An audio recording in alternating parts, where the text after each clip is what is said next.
In this video, I'm going to show you how to make at least $1,000 a month with email marketing.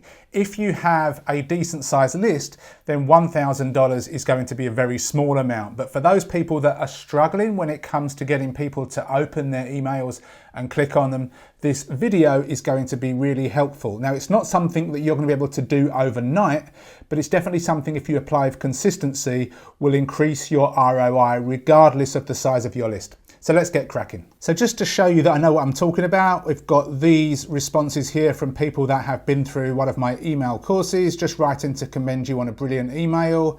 I picked up a lot of gems from this course, self-written email to a segment of my list, 40% open rate, 30% click-through rate, and 90% of them purchased. People down here, you're converting at 70% on the front end, 80% on OTO1. Does your unannounced bonuses include some kind of sexual favors? Brutal conversions. So basically this works regardless of the size of your list and regardless of the niche that you're in. You just need to approach things a little bit differently. Now, honestly speaking, when I go into my email inbox and I check the emails that I receive, most of the emails are completely mind-numbingly boring. And we're going to create an email in here. Now, the best way to do this when you're promoting your own product or an affiliate offer is to build up to the sale. So you want to create a series of 3 emails, 4 emails, 5 emails, and the first few emails may not have any links in them at all. They're just emails to set the scene. So to do this for real, let's just come over here to ClickBank, and at the time of me shooting this video, this is the top offer on ClickBank. It's called Live Pure. I've not seen it, I've not promoted it, I have no intention to promote it, but we're going to use this as an example. So you want to go to the affiliate page and check out what it is, and I've basically got the sales page up here, and it's basically supplements that say they can get rid of your belly fat. So you can kind of go through here and have a look. Scientists discover a hidden root cause of stubborn belly fat and it will surprise you. So people that are looking to lose weight. Now, I've got no idea if this product works or not. This is just to demonstrate this. So what we're going to do is we're going to focus on belly fat because that's what this product says it can solve. And we're going to come over to this resource here, which is called Listverse. It's completely free. And we're just going to put belly fat in here and do a search. Now, what Listverse does is it finds articles that are related to a particular keyword and it gives us lists of different things. So for example, top 10 biggest fitness myths people still believe, top 10 diet pills, so things that have got belly fat in there. Obviously this wouldn't really work because it's not talking about belly fat. So let's click on this one. Now some of these lists can be quite old, some of them are new, it doesn't really matter.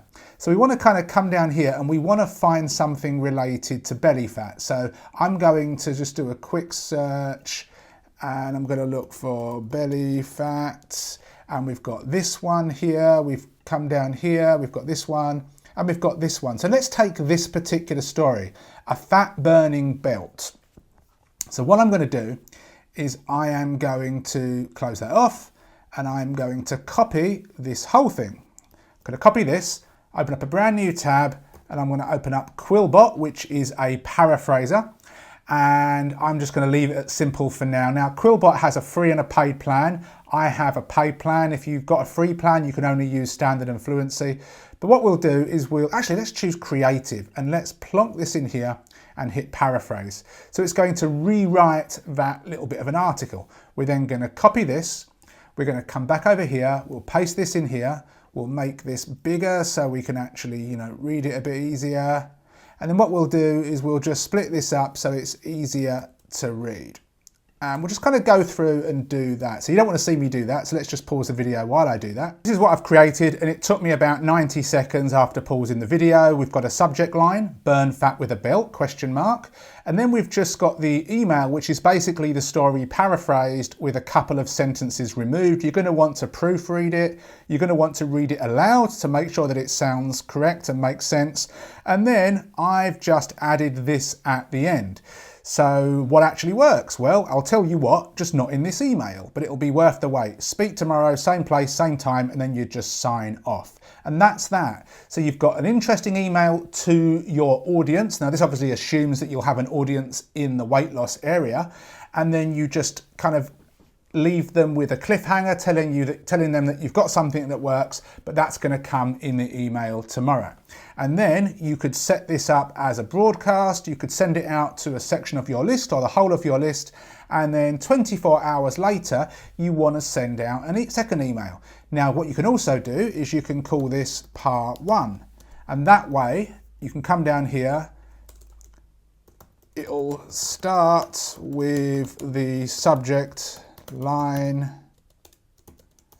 part 2.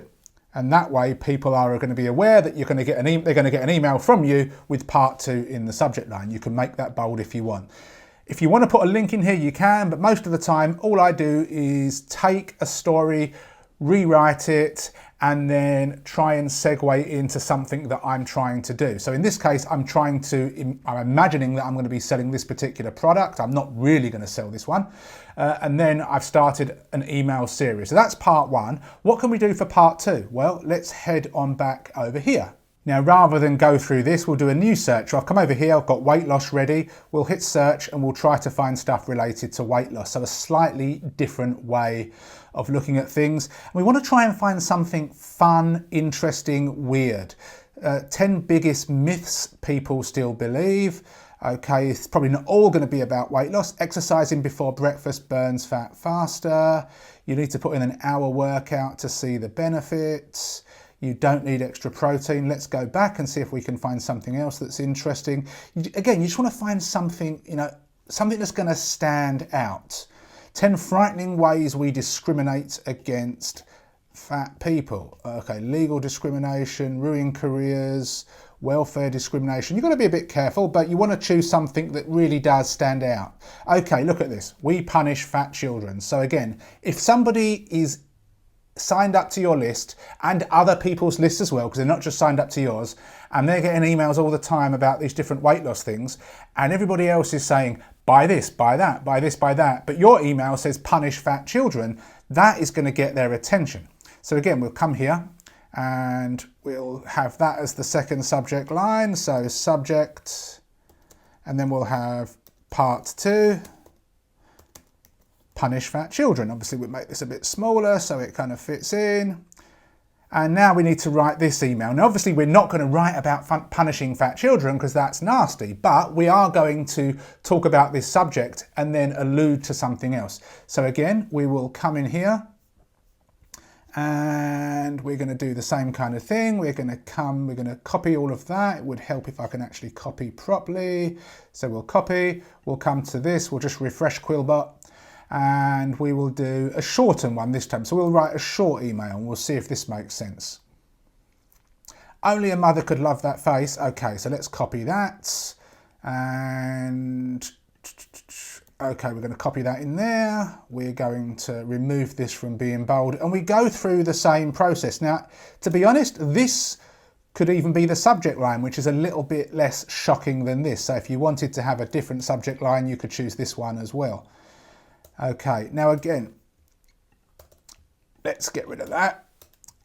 Okay, we get rid of the 2010 because that's old. A time-researched piece has claimed parents unintentionally punish overweight children. Researchers found that obese students were less likely to receive financial aid from their parents. So again, this shortened version doesn't really read well. So what I'm going to do is delete that. Going to come back here and then I'm just going to choose simple instead because sometimes the shortened version can remove things and it doesn't always flow. Copy full text. We'll come back here, paste that in there. Let me pause the video while I just, format this a little bit. Okay, so now we've got part 2 ready. The subject line, only a mother could love that face. We've all heard some version of the saying, only a mother could love that face. It comes from the idea that parents will love their children no matter what they do wrong. So this might shock you. In 2010, Time wrote about a study that showed parents unintentionally punish their overweight children.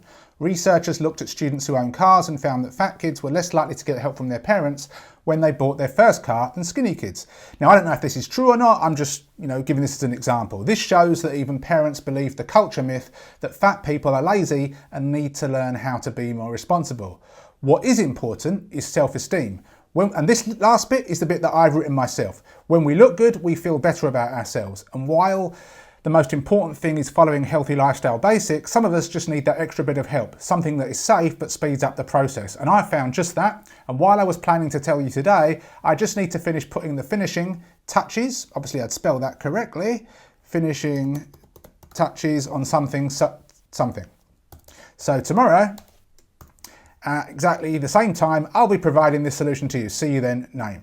And then tomorrow you can then write an email which introduces the solution and it has your affiliate link, in this case to this product. Now again, I'm not promoting this product. I've got no intention to promote it. I've got no idea if this is good or not. It's the process of creating emails that are a bit different. That is the purpose of this particular video. If you choose to promote a product that isn't very good, that doesn't deliver on its promises, then you're going to lose the trust of your audience and they're not going to want to buy from you again. So you still have to really focus on choosing products and services that are legitimate, that are going to be around for the long term, that work, and that are created by people and companies that support them. If you can do that and combine this with fun, interesting emails, you will get much better results than people that can't be bothered to put a little bit of effort into their emails and stand out. The subject line stands out because it's different, and if it's from you, somebody that they know, like, and trust because you are, consistent with this, then they're going to open it and then they read it, they're interested, they're fun, they laugh, they chuckle, they're intrigued, and you're in their mind so that when the next email comes out, they're much more likely to open it and buy it because you've recommended that particular product. It's something that you need to just practice and do. Yes, I know people are out there using ChatGPT and all that kind of stuff for emails, but ChatGPT is not you. And the way that ChatGPT writes might be great, but it's not going to sound like it comes from you. You can probably get away with it once or twice, but this is a skill that you can get better at, and it's going to just help you in so many other ways when it comes to writing your own sales pages, your own ads.